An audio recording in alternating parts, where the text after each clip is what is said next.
Marami pong salamat sa sponsor, Double Tim Hortons Coffee.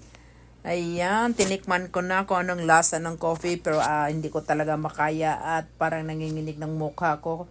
Ayan, at saka sinubukan kong isausa yung tinapay sa kape, parang Filipino style talaga para mas tikman natin or mabawas-bawasan yung antok natin kung ano ba ang lasa ng coffee. Kaya, yan guys, sausaw pa ulit si Arsyak Budoy.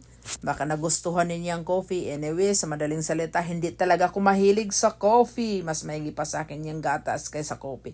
Kasi hindi talaga ako makatulog diyan. Kaya pasensya na po.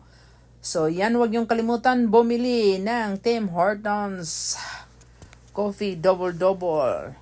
Masarap siya guys, yung mahilig sa kape diyan, pwede na yan. At saka pampawala ng antok pag ikaw nagtatrabaho kasi lagi kami nag-overtime, 12 hours a day. Kaya yan, isipan na kong bilhan ng kape. Alright, bye!